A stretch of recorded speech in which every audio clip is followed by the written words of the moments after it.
지난 여름을 뜨겁게 달궜던 도쿄올림픽을 마치고 한국 스포츠는 이제 내년 2월에 열리는 베이징 올림픽을 향해서 힘차게 다시 뛰고 있습니다. 한국 스포츠의 요람인 진천 선수촌에서인데요. 붙기 전에 선수촌 가보셨죠? 네, 그럼요. 태릉 선수촌 시대가 막을 내리고 나서 진천 선수촌을 여러 번 다녀왔는데 그때마다 느끼는 건 절로 심장을 요동치게 하는 생동감 넘치는 훈련이었는데요. 선수들이 굵은 땀방울을 흘리는 걸 보면 경외심까지 듭니다. 네. 그래서 오늘은요, 이 선수촌장을 맡아서 우리 국가대표 선수들을 돌보고 키웠던 특별한 분을 모시고 선수촌에서는 어떤 일들이 벌어지는지 얘기해보려고 합니다. 빨리 만나러 가볼까요?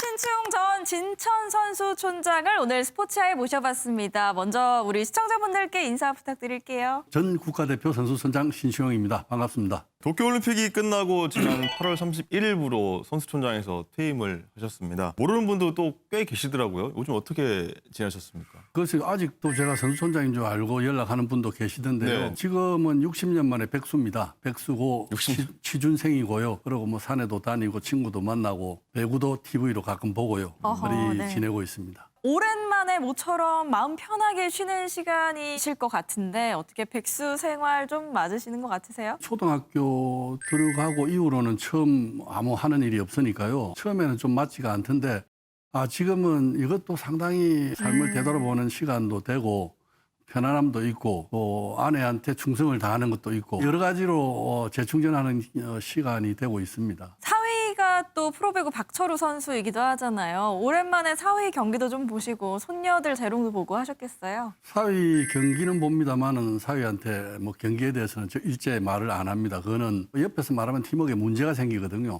그래서 그 배구에 대해서는 얘기를 안 하고 손녀들은 오면은 좋고 가면 더 좋고 오면 좋긴 좋은데 좀 놀다 보면 갈 때는 더 좋더라고요.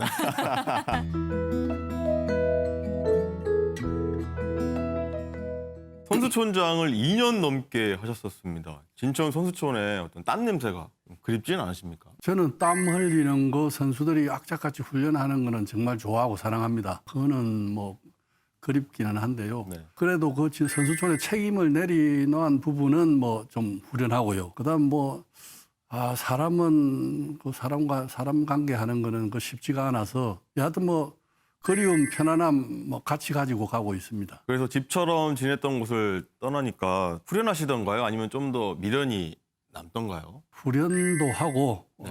또 미련은 사람 살면서 미련은 늘 같이 가는 거 아닙니까? 네. 미련은 뭐 늘 따라다니는 거니까 미련은 있는데 좀 더 잘할 걸 좀 더 잘할 수도 있었는데 하는 생각은 미련도 있고요. 또 뭐 후련함도 있고요. 2년 반 동안 제가 집에서 잔 날이 한 2달 정도밖에 안 될 겁니다. 아마 이 코로나라는 특수 상황 때문에 그 선수촌 관리나 촌장이 그렇거든요. 선수나 지도자 보고는 외출 외박하지 마라 하면서 촌장은 막 다니고 집에서 자고 하면은 선수들이 자기는 그러면서 우리한테만 그런다고 그러거든요. 그런 부분은 제가 감독이나 코치 생활을 오래 해봤기 때문에 선수나 지도자의 마음을 잘 읽을 수가 있죠. 그러니까 저부터 좀 그런 부분에서 모범이 되려고 노력을 많이 했습니다. 그래서 선수촌장으로서 스스로에게 점수를 매긴다면 뭐 거의 2년 넘게 숙직도 선수를 하셨는데 스스로에게 몇 점 주실 수 있으세요? 코로나하고 그다음 촌장하면서 선수촌에서 뭐 문제는 크게 안 생겼습니다. 네. 안 생기고 코로나 환자도 확진자도 안 나왔고 올림픽 끝날 때까지 잘 마무리를 했는데 뭐 올림픽에서 성적은 뭐 제가 기대했던 것보다도 못했으니까 네. 그래도 뭐 한 60점 과락은 뭐 60점? 생각을 하신대요. 하시는데 오, 너무 박하게 주시는 거 아니에요? 저는 한 100점 아닙니다. 좀 드려도 될 것 같은데. 60점이면 괜찮습니다. 그게 선수촌에는 촌장보다는 선수나 지도자가 돋보여야 되거든요. 촌장은 보이지 않아야 되고 필요할 때만 촌장은 보이면 됩니다. 그런 차원에서 저는 또 촌장이라는 게 임기가 2년인데요. 그 마라톤의 역전 경주 같이 그 2년을 뭐 무탈하게 선수들이 훈련할 수 있는 그런 분위기를 잘 만들어주고 좋은 선수촌 문화를 만들어주면서 다음 주자에게 바톤을 넘기는 게 임무라고 생각하고 늘 무리 없이 하려고 노력을 했습니다. 아무래도 코로나19 때문에 도쿄올림픽은 준비 과정부터 정말 순탄치가 않았죠. 최선을 다했지만 성적이 아쉽게 기대에 못 미치기도 했었는데 가장 큰 어려움은 뭐였을까요? 코로나 때문에 이 집합 인원이 제한된다는 거요. 그러니까 선수촌이 뭐 150명, 200명 이상은 들어오면 안 된다 하니까 초내 훈련을 많이 했습니다. 네. 그리고 선수촌 안에 있으면 외출 외박이 금지니까 선수들이 상당히 싫어하고 부담스러워하죠. 외출 외박 안 한다는 게 상당히 힘들거든요. 그러다 보니까 선수들이나 지도자들이 선수촌 훈련을 조금 꺼리고 초내 훈련을 하는데 초내 훈련은 선수촌 훈련의 훈련 효율이 60% 정도밖에 안 됩니다.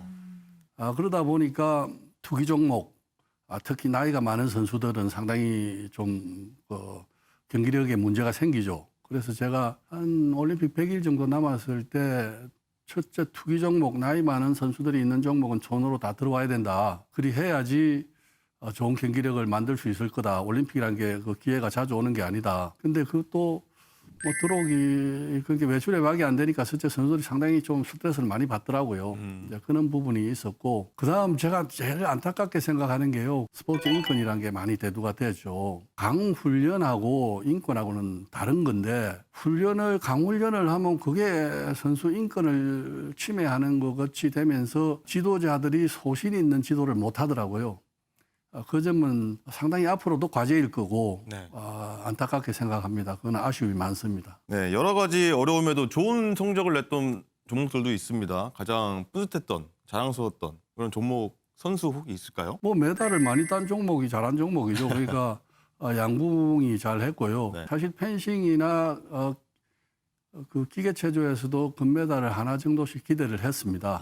또 태권도, 뭐 유도, 그다음 사격 사실 금메달을 기대했는데 그 종목에서 메달이 안 나온 것이 치명타죠. 그게 우리 성적을 좌우한 건데 여하튼 양궁이나 펜싱은 올림픽 결선 무대를 선수촌 안에 그대로 만들어 놓고 도쿄처럼 똑같이 만들어 똑같이 컬러도 똑같이 해서 만들어 놓고 훈련을 했습니다. 또 그런 부분에서 협회가 지원을 잘한 종목이 금메달을 땄습니다.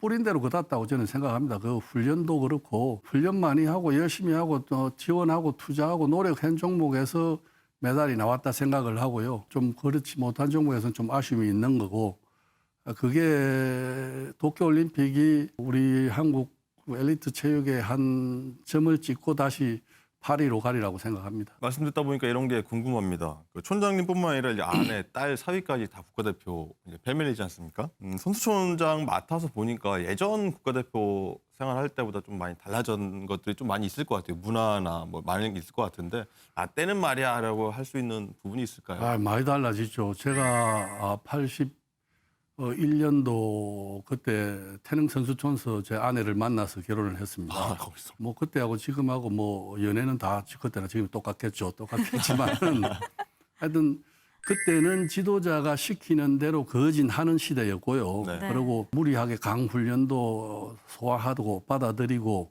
하던 시대였는데 지금은 선수들이 자기 의사를 분명히 합니다. 분명히 하고 지도자가 또 그리 옛날같이 그렇게 뭐 강하게 훈련을 요구할 수도 없고요.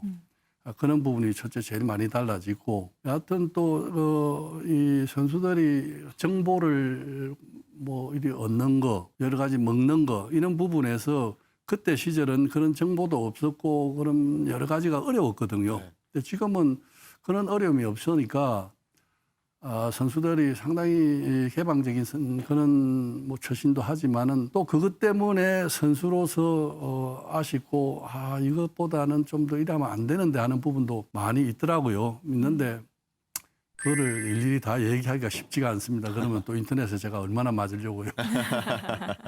선수촌장으로서 정말 많은 일들을 경험하신 것 같은데 아무래도 상징적인 자리라고 생각하시는 분들도 많으실 것 같아요. 잘 모르시는 분들은. 그래서 선수촌장은 한마디로 이런 역할이다 이렇게 정의를 해주신다면 어떻게 될까요? 글쎄 선수촌장이 팀 훈련을 지도하거나 훈련을 어떻게 관여하는 걸로 생각하는 분들도 많이 계시던데요. 절대 그래서는 안 됩니다. 선수촌장은 선수들이 훈련하는데 문제가 없게끔 편안하게 훈련에 전념할 수 있게끔 지도자가 편안하게 지도에 전념할 수 있게끔 그런 여건을 마련해주고 그런 평풍 역할을 해주고 바람막이 역할을 해주는 그런 역할을 많이 노력을 했습니다. 사실 선수촌이 보면은 외부에서의 들어오는 바람도 많이 있습니다. 종목에서 들어오는 바람 여러 가지가 있더라고요.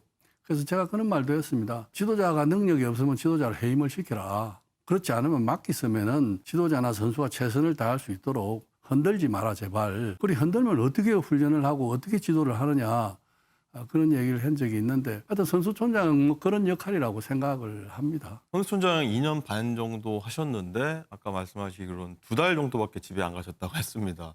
그 2달 정도는 어떤 일이 있을 때 가셨던 건가요? 그러니까 코로나가 생기기 전에 많이 갔고요. 코로나가 터지고는 제가 어떤 데는 한 달 동안 선수촌 바깥을 한 번도 안 나간 적도 있습니다. 처음에 코로나가 발생했을 때요. 아까도 말씀드렸지만 이유는 그겁니다. 선수들 보고 외출하지 마라, 외박 안 된다 하면서 선수들이 이제 그런 말들을 많이 했거든요. 아니 직원들은 집에 출퇴근하면서 말이야 왜 우리한테만 그러냐. 그랬기 때문에 그 직원들도 행정동 이상 선수촌 숙소, 선수 식당 쪽으로는 못 오게 하고 선수촌 식당에서 같이 먹는 지도위원들이나 저는 외출을 안 하고 선수들한테 그런 모습을 보여줘야 되니까 제일 중요한 거는 저는 솔선수범이라고 생각합니다. 말로 해가지고 하지 마라 되는 게 아니고 지도하는 사람 또 리드하는 사람이 먼저 보여주는 게 맞거든요. 그런 의미에서 처음에 한 달간 하루도 안 나갔습니다. 하루도 안 나가고 있으니까 나중에 막 나오길 나 하루도 안 나갔다 하니까 말들을 안 하더라고요. 코로나 생기고는 그리 나갈 수가 없었습니다. 나갈 수가 없었고 이 주말에 훈련하는 팀들이 있는데 중요한 게요. 지도하는 것보다는 지켜봐 주는 거거든요. 선수들이 훈련하는 거, 지도자들이 지도하는 거를 말은 안 해도 이리 지켜봐 주고 잘했을 때 박수 한번 치주고 어려웠을 때 격려 한번 해주는 게 촌장 역할이다 생각을 하고 뭐 그런 쪽으로 많이 노력을 했습니다. 선수들이 보기에는 좀 제발 좀 하루 이틀 좀 나가주시지 이런 생각도 들었을 것 같습니다. 선수들보다는 아마 지도자들이 저 사람 좀 안 나가나 그런